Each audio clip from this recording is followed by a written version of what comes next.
Hello friends, welcome back to my channel. बेलपत्र, शहद और तुलसी, ये तीनों की महिमा अगर आपको देखनी है और इससे कैसे आपकी मनोकामना पूरी हो सकती है, ये देखने के लिए आपको वीडियो के अंत तक पूरा बने रहना होगा। और वीडियो पसंद आएगी तो प्लीज़ वीडियो को लाइक शेयर ज़रूर करिएगा। साथ ही साथ चैनल को सब्सक्राइब करिएगा ताकि आपके लिए जो सिलेक्टेड उपाय होते हैं वो हम निकाल कर आते हैं कि आप अपने निजी ज़िंदगी में उनको अपनाएं और अपने सभी मनोकामनाओं को, अपने दुखों को पार लगा सकें और मनोकामनाएं आपकी सभी पूरी हो जाएं। तो वीडियो देखते रहिएगा, अंत तक बने रहिएगा। धन्यवाद। तो आया, हाँ मैंने एक गलती करी थी। जो फूल आए थे उस गोविंदा तन पिंजरे को छोड़ कहीं उड़ जाए ना प्राण परिंदा रे, भज राधे गोविंदा रे, भज राधे गोविंदा।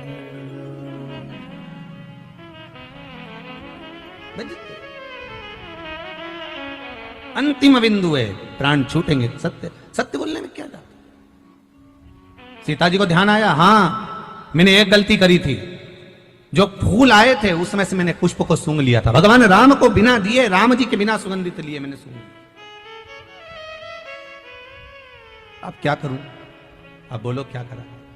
देव ऋषि नारद ने कहा, माता जानकी एक काम करिए, अब तुलसी के पत्र को कहिए कि कमल के पुष्प की जो सुगंध ली है उसको छोड़कर अगर मैंने पति की सेवा में कोई कमी रखी हो और उनसे कोई चीज बिना दिए मैंने समर्पित कर ली हो, बिना दिए मैंने अगर ग्रहण कर ली हो, तो मेरा ये तुलसी का पत्र अगर ऐसा हो तो अवश्य लगे। अगर कुछ रह गया हो, कमल के पुष्प की सुगंध के सिवाय अगर मैंने कुछ रह गया हो।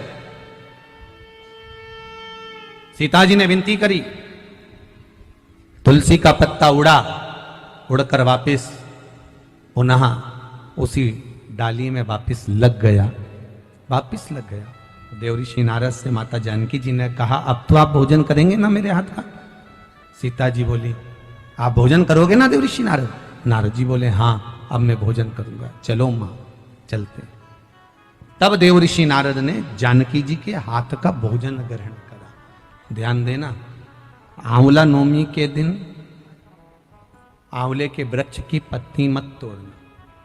जिस दिन माता तुलसा का स्मरण कर रहे हो, द्वादशी तिथि हो, चतुर्दशी तिथि हो, संक्रांति हो, आदि जो तिथियों का वर्णन करा गया है विष्णु पुराण आदि में, उन तिथियों को तुलसी का दल मत तोड़ो।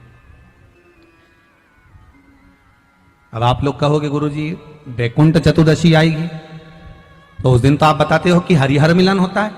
रात्रि को 12 बजे से लेकर सुबह 4 बजे तक शंकर भगवान पर तुलसी चढ़ती है वर्ष में एक बार, और भगवान लड्डू गोपाल पर, शालिग्राम भगवान पर बेलपत्र चढ़ती है। उस बेलपत्र और तुलसी को सुबह 4 बजे से पहले पहले शहद की शीशी में रखा जाता है, और उस शहद को जो बच्चा माइंड से कमजोर होता है, बुद्धि से कमजोर होता है, जो पढ़ने में कमजोर होता है, जिसका विवेक काम नहीं करता, कोई कंपटीशन एग्जाम उसका निकल नहीं रहा होता है, तो 1 महीने उस बच्चे को वो शहद चटाया जाता है, तो बच्चा विद्वान हो जाता है। माता पिता को कहना नहीं पड़ता कि पढ़ने बैठ, पढ़ने बैठ, पढ़ने बैठ, बच्चा खुद पढ़ता है। माता पिता नहीं कहते फिर कि पढ़ने बैठो, वो खुद पढ़ेगा। तो वैकुंठ चतुर्दशी के दिन आप कह रहे हो कि चतुर्दशी के दिन तुलसी नहीं तोड़ना चाहिए, द्वादशी के दिन तुलसी नहीं तोड़ना चाहिए, तो फिर वैकुंठ चतुर्दशी के दिन जो चढ़ाना है, 1 दिन पहले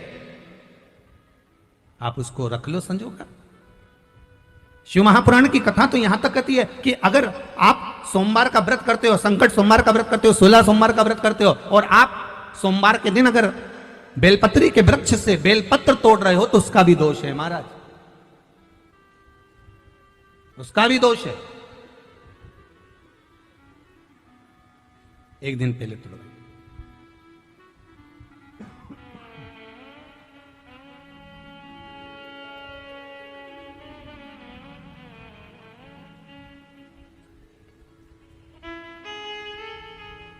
कई लोगों की तो आदत रहती है, आज सोमवार है, आज ही पत्ती तोड़वाएंगे, उसका दोष लगता है। भगवान, कई लोग कहते हैं महाराज जी, एक माता जी ने लिखकर भेजा था, व्हाट्सएप पर भेजा हुआ था समिति के, कि गुरुदेव हम सारे उपाय करते हैं, इसके बाद भी हमको तकलीफ क्यों रहती है? कारण क्या है उसका? उसका कारण कोई दूसरा नहीं। देवताओं पर कभी दोष मत देना, कारण हमारा अपना होगा कि हमारा कार्य क्यों नहीं हो रहा, उसका कारण हम खुद हो सकते, हम खुद हो सकते। भगवान क्यों नहीं मिलता, उसका कारण हमारा खुद का है।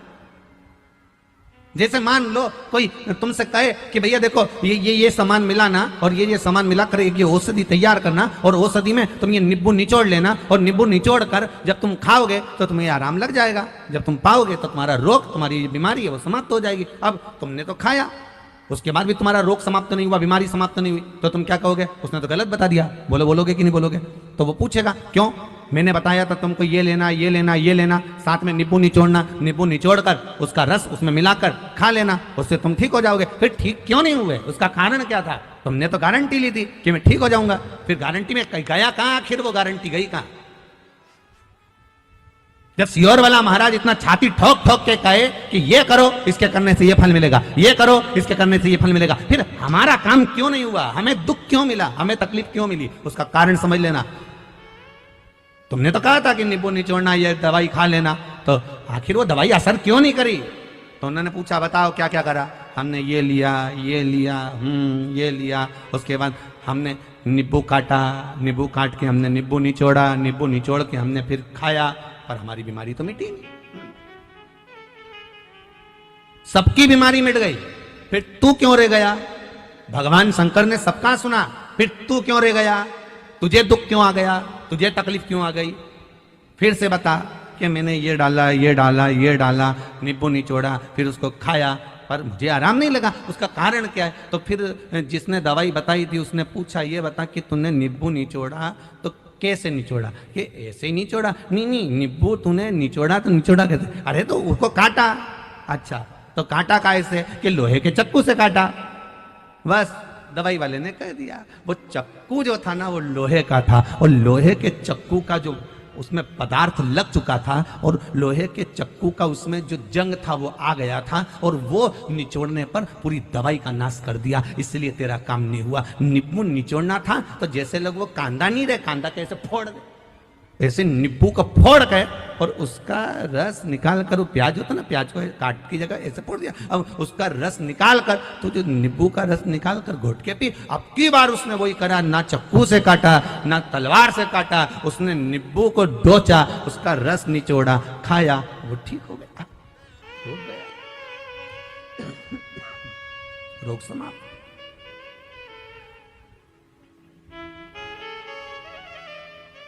अब गलती इसमें बताने वाली की थी क्या? जम के तो बोलो, बोलो तो थी। गलती किसकी थी? आपने।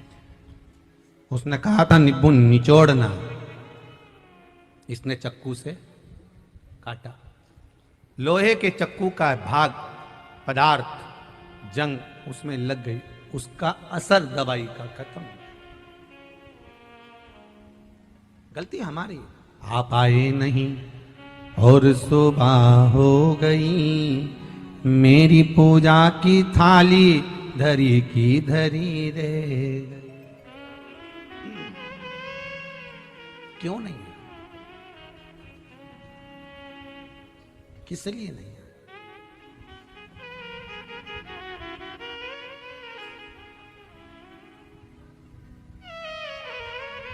कारण क्या है आप नहीं आए उसका? आते क्यों नहीं आए? उसका कुछ कारण होगा, कुछ कारण। वो कहते हैं एक झोली में फूल भरे हैं, एक झोली में कांटे, तेरे बस में कुछ भी नहीं, वो बांटने वाला बांटे। अरे कोई कारण होगा। धन का बिस्तर मिल जाए पर नींद को तरसे, नींद को तरसे।